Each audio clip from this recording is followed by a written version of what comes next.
여러분 안녕하세요. ESV 성경 공부 10과입니다. 민수기 10과입니다. 10과의 제목은 정착하는 경험입니다. 정착하는 경험. 민수기 31장 1절부터 32장 42절의 내용입니다.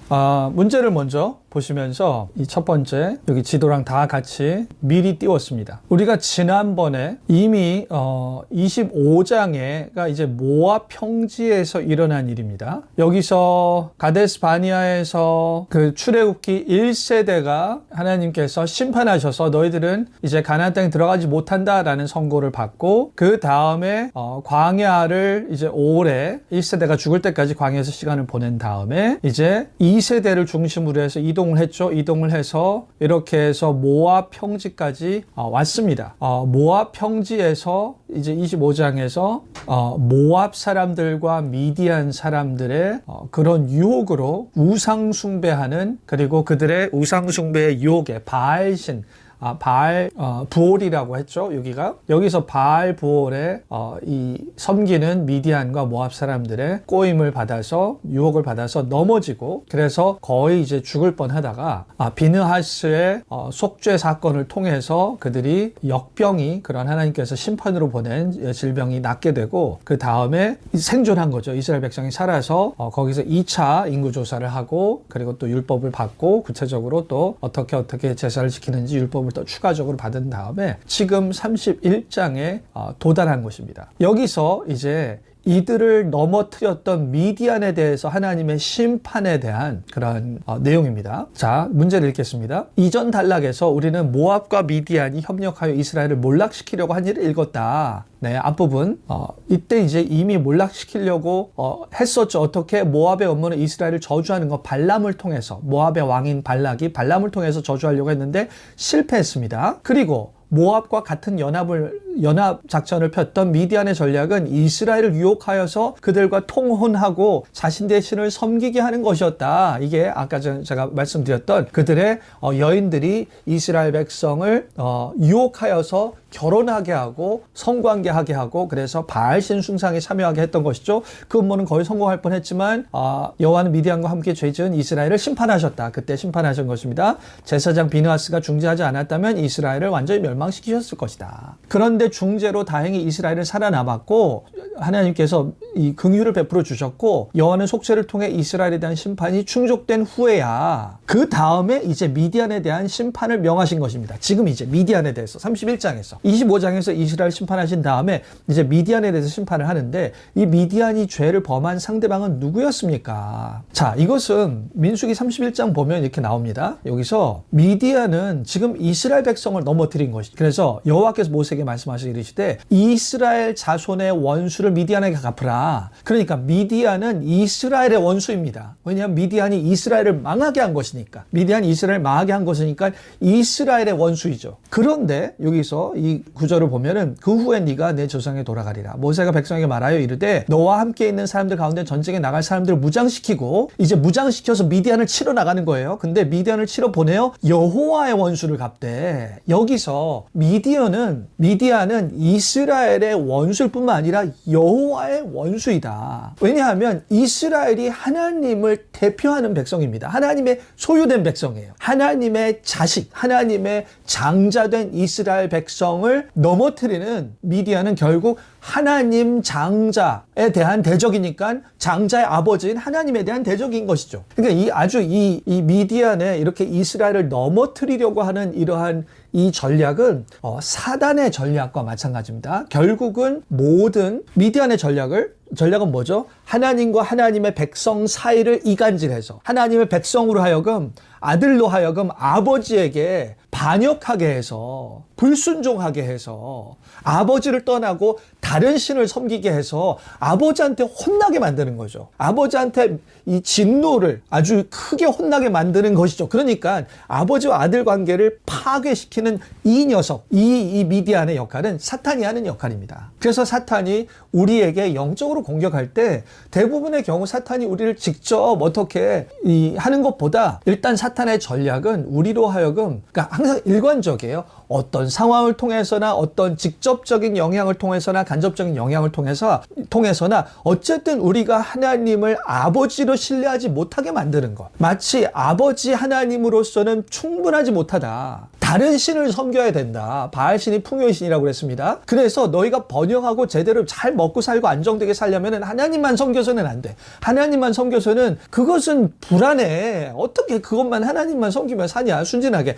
다른 신, 다른 도움도 필요해. 이 당시 우상 숭배는 제가 예전에도 한번 언급했던 것 같은데 그냥 바알신 우상 숭배 특징은 최대한 많은 삶에 도움이 될 수 있는 많은 신들에게 의지하는 게 우상입니다. 많은 우상들을 확보하여서 각 영역에서 이 우상 숭배하고 저 우상 숭배하고 그런 신들이 많을수록 안정감을 느끼는 것이죠. 바알은 특히 이 번영과 이 생산성과 그런 신이죠. 그래서 어쨌든 이들의 번영은 이들이 잘 먹고 잘 사는 것은 하나님 가지고 부족하다. 바알을 섬겨야 된다라는 것에 이제 넘어간 것이죠. 그렇게 하는 것. 그렇게 오늘날도 우리가 그렇게 하나님과 온전히 의지하지 못하게 하는 것이 사단의 전략입니다. 사단이 여러 가지 세상의 어떠한 이 불안한 상황을 조명한다든지 아니면 우리의 개인적으로 처해진 처지가 너희가 만약에 이렇게 생각할 수 있죠. 지금 경제가 안 좋은데 네가 가진 그 돈으로 어떻게 미래가 보장되겠어? 아니면 어떻게 노후가 보장이 되겠어?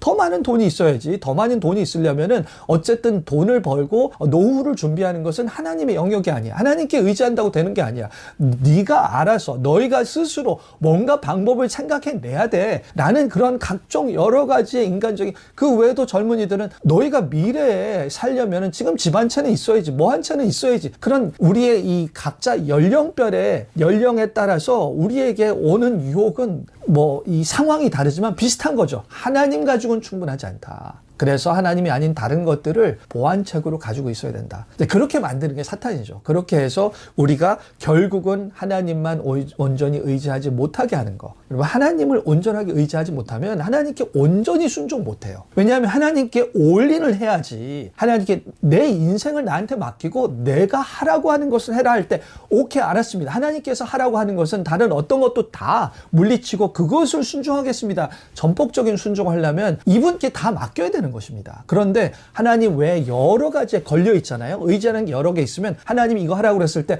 하나님 하고 싶은데요. 난 이거 해야 돼요. 나는 이 사람한테도 충성해야 되기 때문에 나는 저 일에도 충성해야 되기 때문에 그래서 여러 가지 걸려 있는 게 많아서 충성이 제한되는 것이죠. 순종이 아주 제한되고 아주 계산적이 되는 것입니다. 그럼 하나님은 내가 의지하는 여러 우상 중에 그냥 하나 정도에 불과하게 될 수 있다. 그래서 전폭적인 순종이 아니면 그냥 하나님을 다른 우상과 비슷한 레벨의 나의 마음의 충성과 의존이 갈라지게 하는 갈라진 여러 신들 중에 하나로 전락시키는 실질적인 우상 숭배에 빠지게 되는 것입니다. 그러니까 이렇게 만드는 거예요. 사탄이 또 우리의 이 죄의 본성이 그리고 사탄의 영향을 받는 많은 불신앙의 세상 사람들이 세상의 가치관이 다 우리의 마음을 갈라지게 만든다. 그래서 하나님을 우상의 레벨로 격하시킨다라는 것이 안타까운 부분이죠. 그래서 그렇게 하는 것이 하나님의 대적인 것입니다. 2번이죠. 로마서 12장 19절에서 보복에 대한 바울의 지시를 읽으라. 이번 과의 본문에 나오는 하나님의 복수의 예는 기독교인에게 복수를 포기하라고 한 바울의 지시와 어떤 관련이 있는가. 자, 바울은 이렇게 얘기합니다. 지금 이 현재 본문은 하나님이 이스라엘 백성을 통해서 미디안에게 복수하라고 했습니다. 복수하라고. 그래서 미디안을 치러 나가는 것입니다. 근데 로마서에서는 왜 바울은 내 사랑하는 자들아 너희가 친히 원수를 갚지 말고 하나님이 진노하심에 맡기라. 기록되었을 때 원수 갚는 것이 내게 있으니 내가 갚으리라. 자, 이걸 보시면 지금 이 원수 갚으리라 이게 신명기입니다. 신명기. 내가 갚으리라. 이거 원수 갚는 거. 그들이 실족할 때 그때 내가 보복하리라. 너희 민족들아 주의 백성들과 즐거워하라. 주께서 그 종들의 피를 값으라 그 대적들에게 복수하시고 자기 땅과 자기 백성을 위하여 속죄하시리로다. 하나님 복수하시고 보복하시는 하나님에 대해서 나옵니다. 그러니까 하나님이 복수하시고 하나님의 대적에 대해서 그냥 가만히 영원토록 괜찮아? 뭐 무슨 악을 저지르든 말든 괜찮아라고 그냥 놔두시는 분이 아니라 하나님은 바로 잡으시는 분입니다. 심판하셔서 처벌하시고 바로 잡으시는 분이에요. 그런데 이스라엘 때에는 지금 요 때에는 하나님이 세상을 바로 잡고 심판하는 도구가 이스라엘이었습니다. 도구가 이스라엘이었죠. 도구가 이스라엘이었고, 그리고 이 심판의 대상이 지금 이방 백성이었습니다. 이방 백성. 그러니까 이스라엘 민족과 다른 이방 민족이 하나님의 대적 백성, 그리고 이스라엘이 하나님의 심판의 도구, 그런 구도였습니다. 그런데 이스라엘 역사가 진행이 되면서 두 가지 양상이 생겨납니다. 이스라엘이 다른 이방 나라를 심판하는 도구가 되기에는 이스라엘 백성 자체가 우상 숭배에 빠져서 이 심판받아야 되는 대적되는 이방 백성들과 마찬가지로 됩니다. 똑같이 하나님의 심판의 도구가 되지 못해요. 멸망받을 대상이 됩니다. 그래서 오히려 이스라엘 백성이 이 포로 잡혀갈 때는 오히려 아수르나 바벨론 이방 나라를 통해서 이스라엘 백성을 심판해야 되는 지경이 된 거죠. 포로기 때. 그것은 이스라엘 백성이 더 이상 하나님의 심판의 도구가 되지 못하고 하나님의 심판의 대상으로 전락했다라는 그러한 처지가 되는 것입니다. 그래서 하나님의 백성이 하나님의 심판의 도구가 되기에는 너무나 모두가 다 원수가 되고 대적이 되었다. 그러니까 어느 누구도 이제 예수님 때 이제 이 구약에서 예수님에 이르기까지의 모든 그 역사가 진행이 되면서 아무도 하나님의 모두가 심판의 대상이 될 뿐이다. 특히 이 인류가 이 예수님을 못 박았을 때 모든 인류는 진짜 하나님 보낸 메시아 예수님을 못 박을 만한 하나님의 대적이구나. 하나님의 원수구나라는, 그래서 모든 이들이 심판의 대상이 되는 거죠. 그 다음에 또 하나 바울이 발견한 것은, 그러면 이 모든 이들이 하나님의 심판의 대상이 됐는데, 결국은 죄로 인하여 모든 이들이 하나님의 심판의 대상이 되는데, 이 모든 이스라엘과 이방인 모두가 하나님께 대적하게 만든 그 원인은 무엇이냐?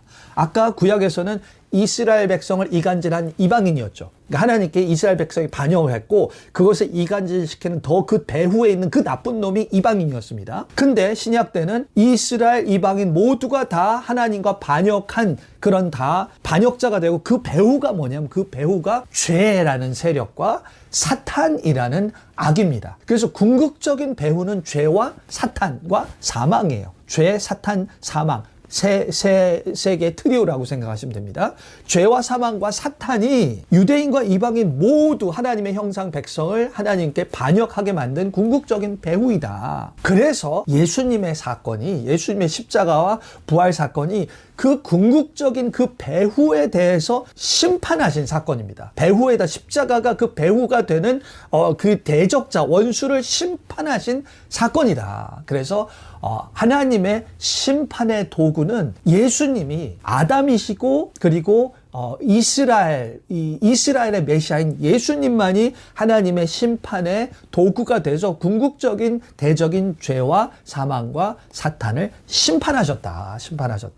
그리고 이 예수님이 심판하시고 지금 보좌에 앉아 계십니다. 보좌에 앉아 계셔서 지금 이 세상을 통치하고 계시죠. 그 다음에 나중에 재림하실 때 이미 심판했던 죄와 사망과 사탄을 이제 완전하게 물리칩니다. 이미 심판하셨어요. 이들은 이미 패배한 상태입니다. 하지만 아직도 여전히 세력을 발휘하고 있습니다. 마지막 멸망, 궁극적으로 불못에 들어가기 전까지 마지막 발악을 하고 있는 시대인 거죠. 예수님의 초림과 재림은 죄와 사망과 사탄이, 예수님께 패배당한 죄와 사망과 사탄이 지금 최후의 몸부림을 치고 있는, 재림까지 계속 그냥 발버둥을 치고 있는 것이죠. 그 마지막 최후의 심판도 예수님이 재림 때 하실 것이다. 재림 때 하실 것이다. 그리고 우리가 그때는, 재림 때에는 아마 하나님의 백성이 참여하게 될 것입니다. 최후의 심판에. 왜냐하면 바울이 고린도 전서 6장에서 너희가 천사들도 심판할 자임을 알지 못하느냐, 그렇게 얘기를 하죠. 그래서 이 재림 때, 온전한 심판 때는 우리 성도들이 심판에 참여할 수도 있다. 참여할 것으로 추정이 된다. 그러면 그 전까지는, 그러니까 우리 하나님의 백성은 기본적으로 재림 때 전까지는, 지금 초림과 재림의 사이에는 우리의 역할은 심판은 아닌 거예요. 심판은 아니다. 원수를 갚지 말라인 것입니다. 원수를 갚지 말고 하나님이 최후의 진노하심, 최후의 심판에 맡기라. 그때는 참여하겠지만 결국 최후의 심판, 그때가 온전한 심판의 때이다. 하나님께서 그때는 심판을 일단 미룬 것이다. 예수님이 일단 심판을, 죄와 사망과 사탄을 초림 때 죽음과 부활로 결정적으로 하셨죠. 하지만 마지막 완성까지는 지금 발버둥치게 그냥 놔두신다고 그랬죠. 지금 발버둥치게 놔두시는 그런 시간입니다. 최후에 완벽하게 정리하실 것이다. 완벽하게 모든 악을 다 예수 그리스도의 발 아래 복종시키실 것이다. 그날을 기다리는 것입니다. 그날 전에 지금 이 중간에 기다리는 기간 동안에 온전한 정의와 심판이 이루어질 것이라고 기대하면은 안 되는 것이죠. 지금은 하나님이 정부, 하나님께서 인간 사회에 세우신 정부를 통해서 부분적으로, 임시적으로만 세상의 질서를 바로잡은 역할을 하시고, 그것도 불안정합니다. 궁극적인 심판은 재림 때 하실 것이다. 그러니 하나님이 그때 온전하게 하실 것이다라는 하나님의 능력과 하나님의 성품과 하나님의 약속을 신뢰하고 지금 우리가 사적으로 복수하지 마라. 사적으로 원수를 갚지 마라. 하나님께서 갚으실 것이기 때문에.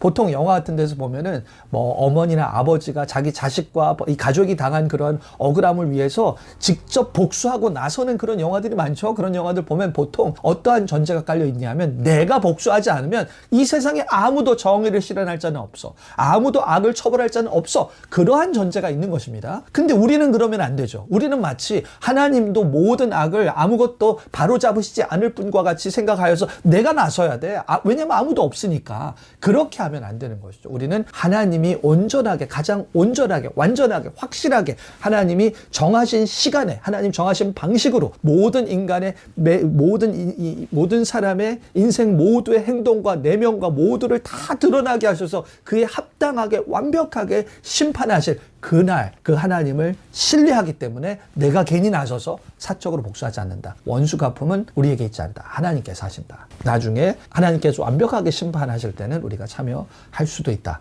그래서 이제 미디안에 대해서 이때는 이스라엘을 사용하여서 미디안에게 심판하시는 거죠. 미디안은 이스라엘 유혹하기 위해 여자들을 배치했습니다. 따라서 미디안의 여자들은 하늘의 공에 참여할 것이다. 자, 미디안은 여자를 우리가 25장에서 그 바알볼에서 여자들이 이스라엘의 남자를 유혹한 것입니다. 그래서 바알에게 예배 드릴 때는 이 바알에게 예배 드리는 데는 이 성적인 성관계가 그 예배 가운데 한 부분이었기 때문에 이 여인들이 이스라엘 백성에게 우리 바알 섬겨야 돼. 지금 너희 하나님도 좋지만 그것 가지고 충분하지 않아. 이 바알까지 섬겨야 된다. 근데 바알한테 섬기는 방법은 우리가 성관계를 가지는 거야. 그런 식으로 해서 성관계를 가지면서 바알 예배에 참여하게 한 것이죠.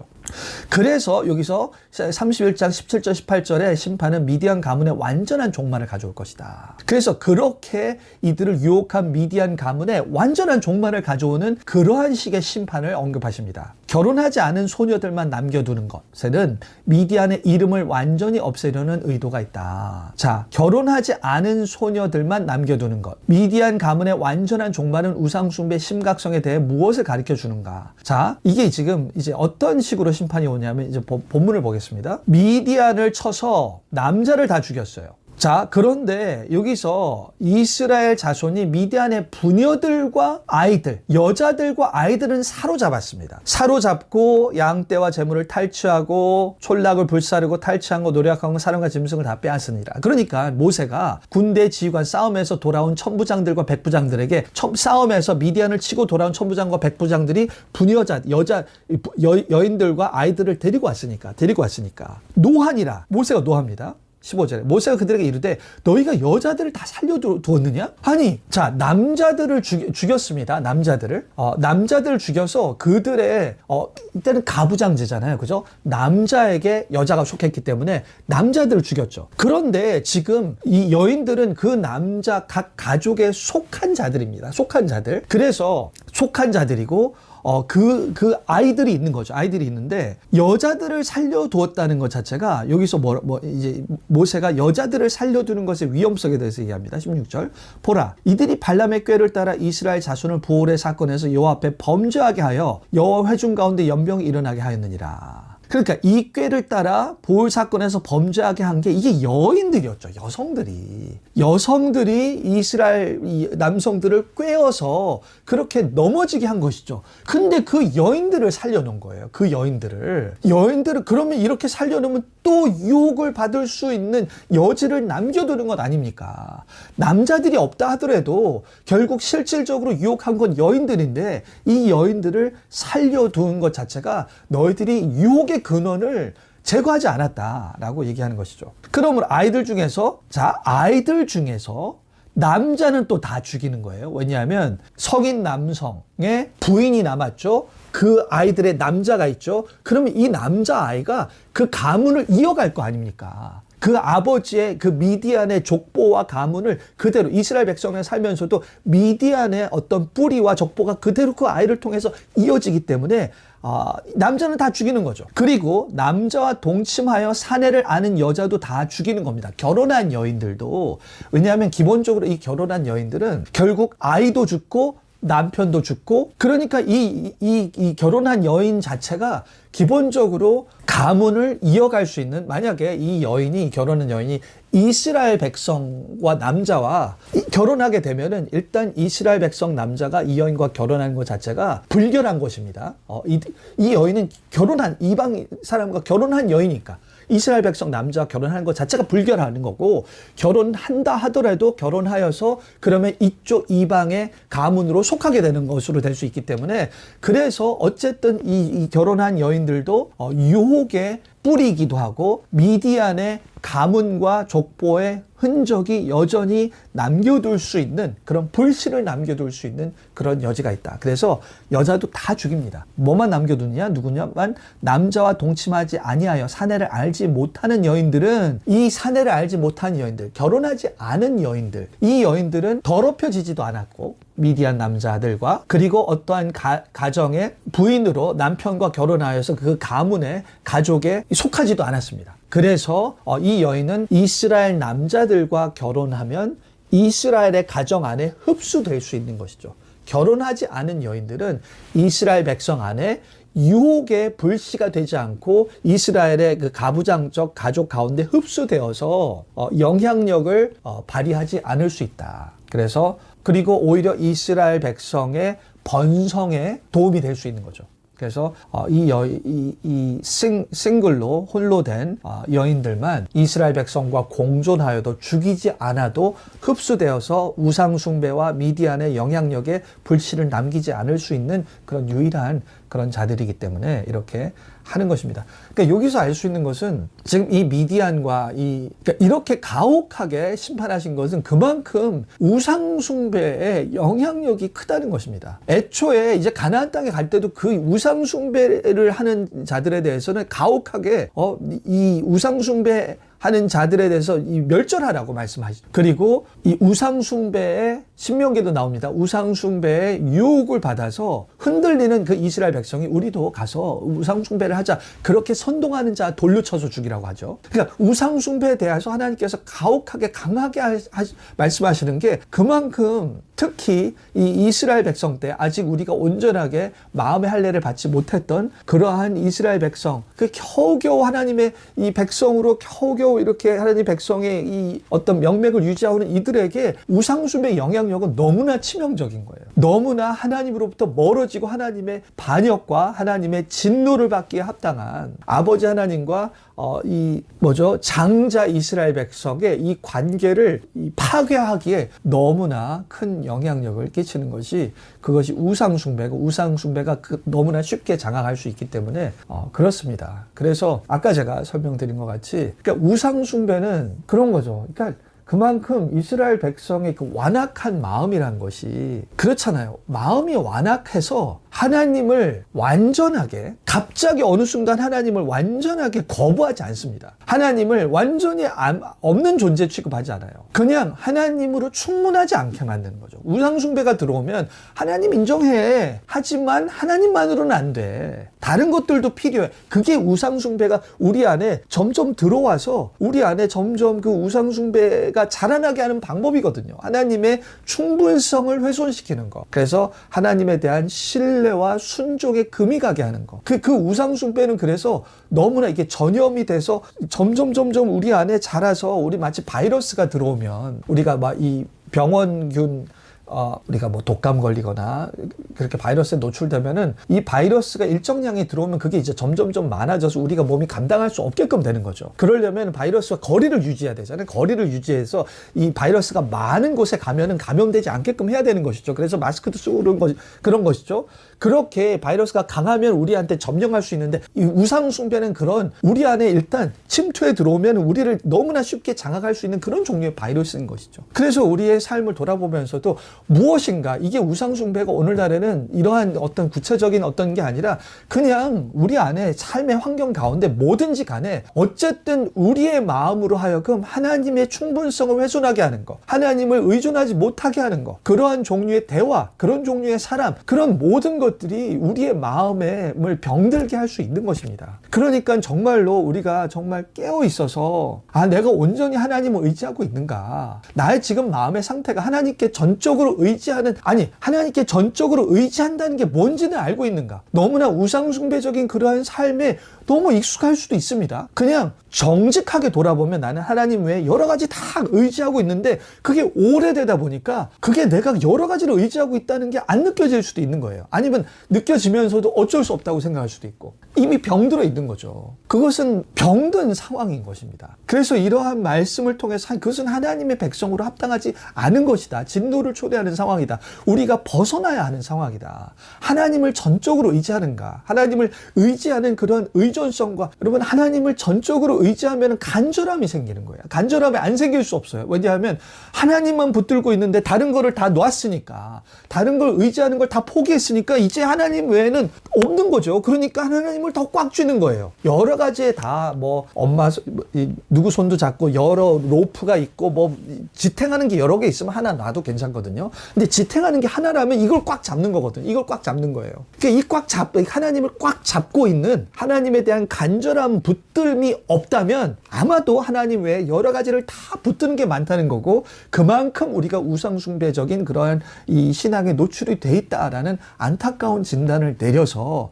우리를 돌아보고 우리가 우상숭배를 멈춰야 한다라는 긴급한 마음을 가져야 하는 것입니다. 연결됩니다. 일반적으로 전사는 승리의 전리품을 자신을 위해 보관했다. 그러나 여호와는 모세에게 미디안의 약탈물을 분배하고 그것을 의식적으로 정결하게 하라는 다른 지시를 내리셨다. 이런 분배 방식은 어떻게 탐욕을 막고 예배를 장려하는가? 지금 이제 이 미디안을 물리친 다음에 전리품을 가져왔죠. 바알 숭상도 우상숭배적인 거죠. 그거를 의존하게 하니까. 물질도 마찬가지입니다. 각종 물질들 있죠. 부자가 되게 하는 그런 많은 우리를 풍족하게 하고 우리를 조금 더 충분하게 만드는 그런 물질들. 그것도 하나님 의존을 느슨하게 만들 수 있는 거죠.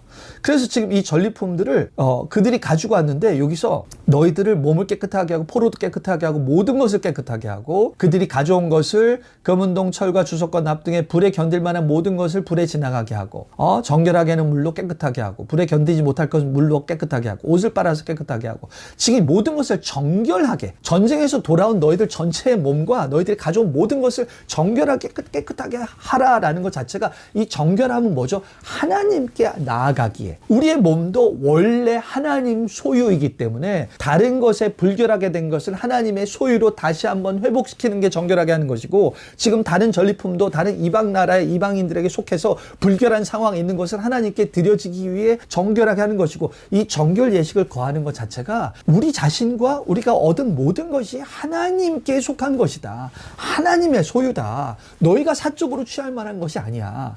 하나님과 상관없이 너희가 의지하여서 하나님과 독립적으로 취하고 그렇게 할 것이 아니야. 하나님께 드려야 하는 거야. 이 정결의식 자체가 우리의 궁극적 대상이 하나님 중심적으로 하게 하는 거죠. 우리 자신과 소유가 다 하나님께 드려져야 할 만한 그런 상태가 되는 게 중요한 것이야. 소유해서 사용하고 그런 것보다 하나님께 드려질 만하게 되는 것이 중요한 것이야. 이거는 이 정결의식도 이 정결의식 자체가 의미 있게 여겨지려면 이들은 이스라엘 백성이 일단 해야 되는 거니까 하겠죠. 근데 이것 자체가 본인들이 설득되게끔 의미 있게 여겨지려면 하나님이라는 분 자체가 하나님은 거룩하시고 그런 분이야 라고 하나님의 존재감에 대한 인식이 있어야 하나님이 이러하시기 때문에 우리가 가진 소유가 하나님께 드려질 만한 게 정결하게 되어야 돼. 그 정결의 필요성이 느껴지고 이 정결하게 하는 모든 과정 자체에 당위성이 여겨지는 것이죠. 그래서 하나님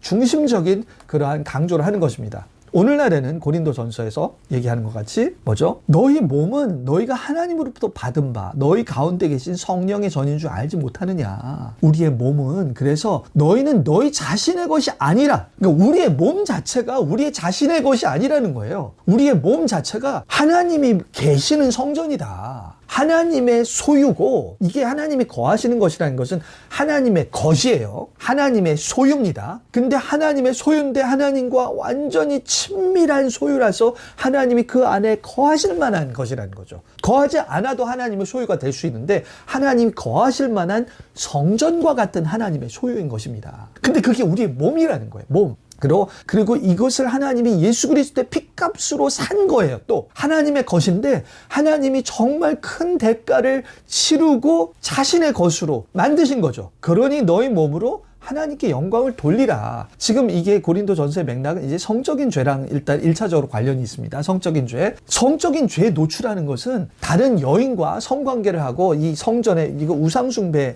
아마도 이 고린도전서도 우상숭배 예배에 참여하면서 거기에서 성관계에 참여하는 그런 경우입니다. 근데 어쨌든 간에 다른 여인과 하나님께서 허락하지 않는 성관계를 가지는 것 자체가 하나님의 전인 우리를, 그리스도와 연합돼서 하나님 거하시는 우리를 창녀와 연합해서, 다른 여인과 연합해서 그 하나님과 연합관계를 불결하게 훼손시키는 것이다 라는 것입니다. 그래서 1차적인 맥락은 성적인 죄에 관한 거예요. 그런데 이것을 더 확장하면은 너희 자신의 것이 아니다. 너희 몸은 너희 자신의 것이 아니기 때문에 우리가 우리의 몸으로 우상숭배하고 우리의 몸으로 사는 이 모든, 우리의 몸으로 하는 모든 행실과 삶들이 하나님과 상관없이 하나님을 의존하지 않고 세상을 탐욕하고 이 생의 자랑과 이 육신의 자랑과, 육신의 욕망과 눈의 욕망과 이 세상에서의 자랑과 그런 세상 중심적인, 세상과 간음하는 그러한 삶을 살면 이거 자체가 하나님의 몸을 가지고 우상숭배하는 것이나 마찬가지라는 뜻입니다. 이것과 관련된 게 로마서 12장 2절에서 너의 몸을 하나님께 산 제사로 드리라. 그러니까 이것은 총체적인 순종을 나타내는 거예요. 그러니까 우리의 총체적인, 우리 몸으로 사는 모든 삶이 하나님께서, 거룩한 하나님께서 거하실 만하게, 하나님께서 거하실 만하게. 그래서 바울은 에베소서에도 너희가 믿음으로 그리스도가 너희 안에 거하시게 하라. 그러니까 믿음으로 하나님 중심으로 하나님이 영광스럽고 하나님이 의존할 만하시고 하나님이 선하시고 하나님이 능력이 있으셔서 내 인생을 책임져 주실 만하고 내 인생을 하나님께 올인하기에 충분하십니다라는 그러한 믿음으로 하나님께 그런 믿음으로 모든 일상생활을 할 때, 그럴 때만 우리의 몸이 하나님이 거하실 만한 그러한 장소가 되는 거죠. 하나님 소유의 몸, 너희 자신의 것이 아니라 하나님 것이다. 하나님에 속한 하나님 것의 몸으로 사는 것은 하나님이 주인 되게 하시는 거죠. 하나님이 1차적으로 우리의 주인 되게 하셔서, 그러니까 이것이, 그러니까 이러한 삶을 살려면 이게 추상적인 게 아닙니다. 이게 이 믿음으로 이렇게 하나님께 올인한다는 것은 결국 1차적으로는 그거예요. 욕망이 바뀌어야 됩니다. 욕망이. 죄가 공격하는 것은 로마서 7장에서도 죄가 공격하는 것은 욕망을 뒤틀리게 하는 것입니다. 욕망이 그냥 날마다 우리가 추구하는 욕망이 뭐냐, 어느 방향이냐에 따라서 우리가 만약에 마음이 복잡하고 하나님께 집중이 안 되고 간절함이 없고 그러면 우리의 욕망은 상당히 많이 분산되어 있는 것입니다.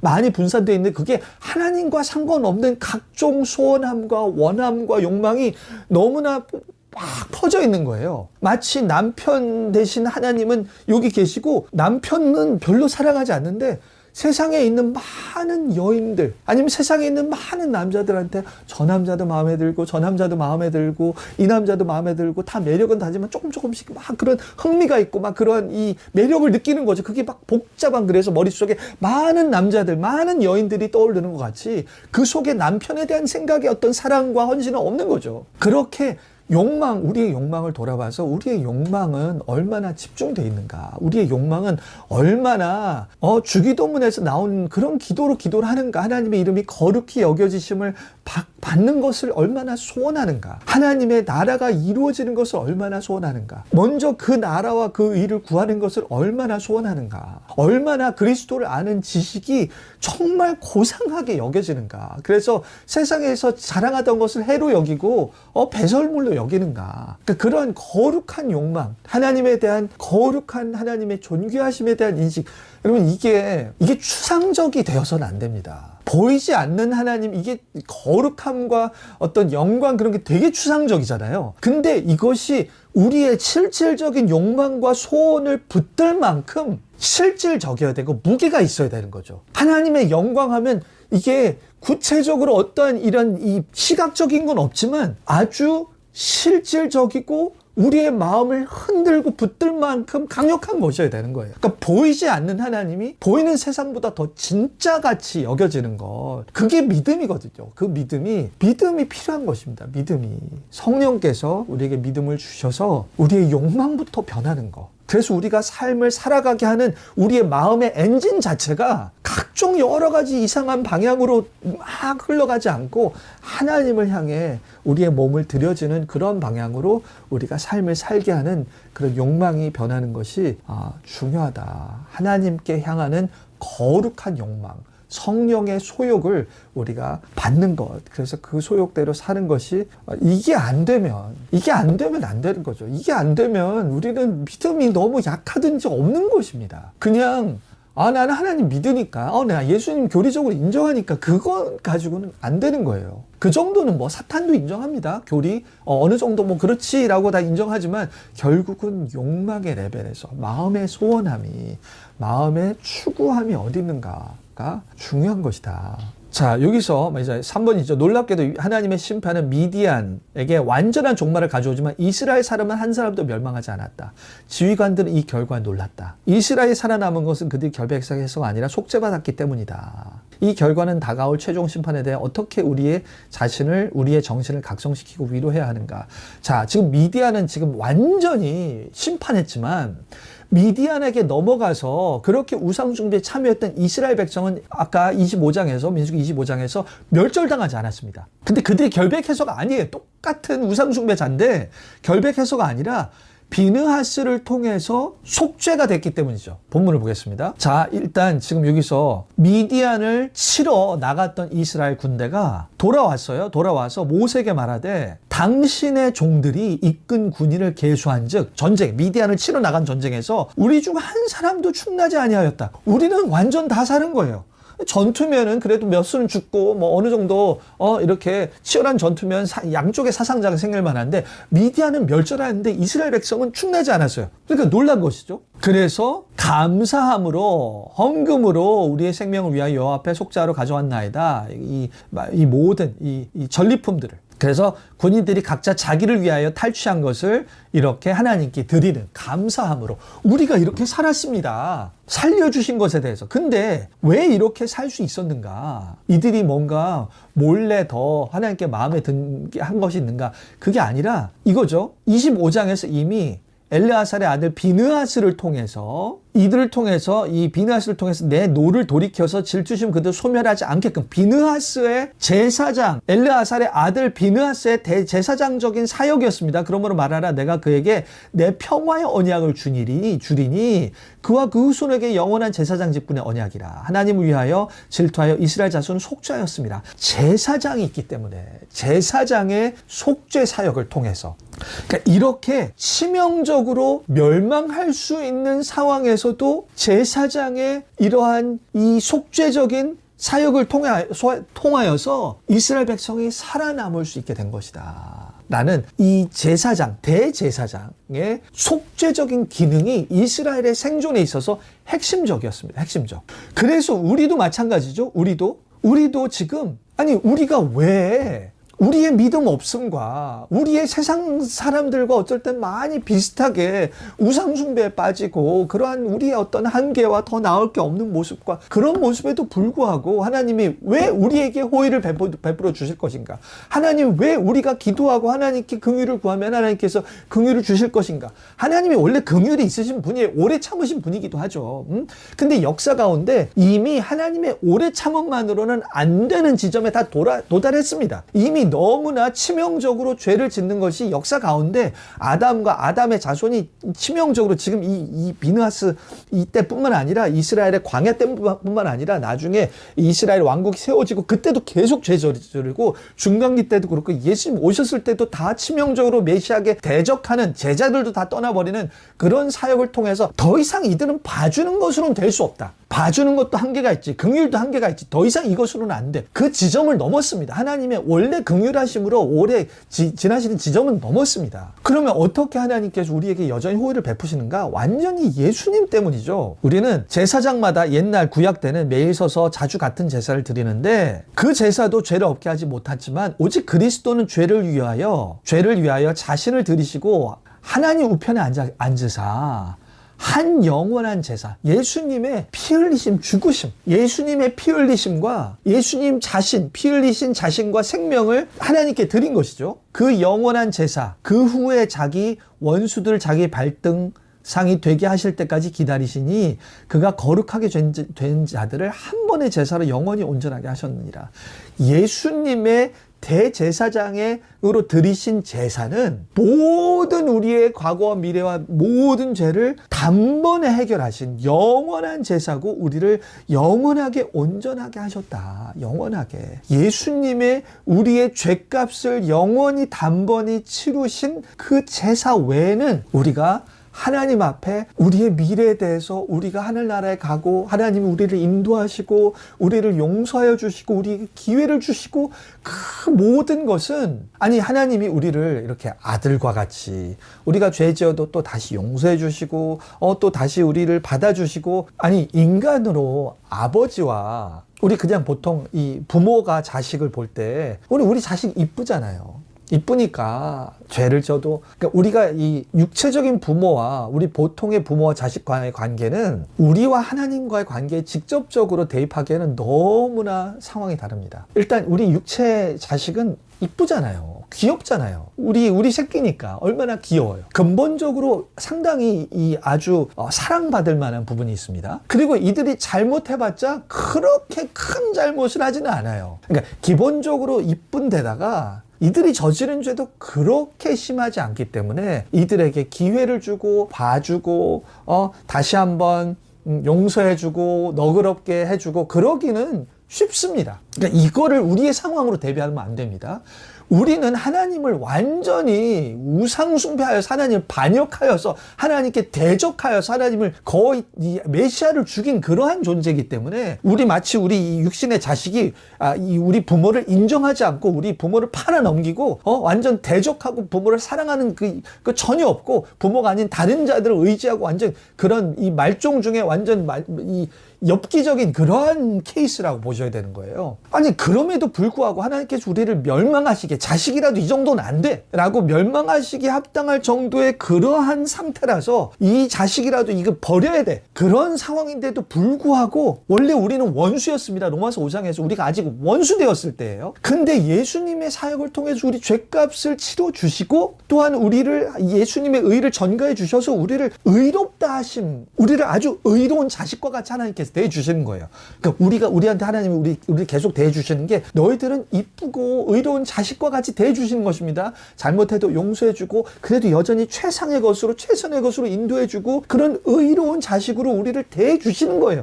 말도 안 되죠. 우리는 원래 그런 존재가 아닌데 그런데도 불구하고 예수님이 단번에 죄값을 치러주시고 우리에게 필요한 의를 전가해 주시고 그 예수님의 사역 때문에 하나님 앞에 그렇게 의로운 자로 받아들여져서 하나님의 그 임재 가운데 하나님의 그 안방에 들어가서 의로운 자로 계속 지낼 수 있는 그 관계성을 확보해 주신 게 예수님의 사역 때문입니다. 예수님이 우리가 그렇게 여겨심을 받게 하시기 위하여서 본인이 목숨을 바치시고 우리가 이게 말도 안 되는 것입니다.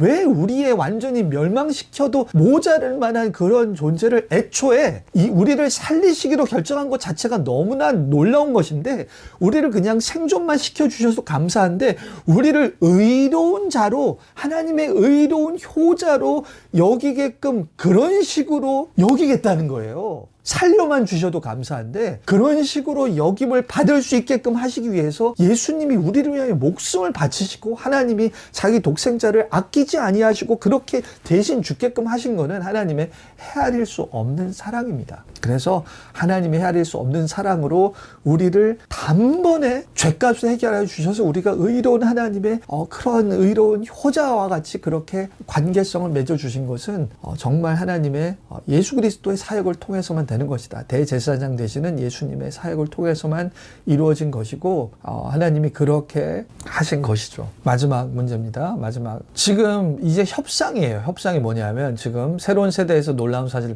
배운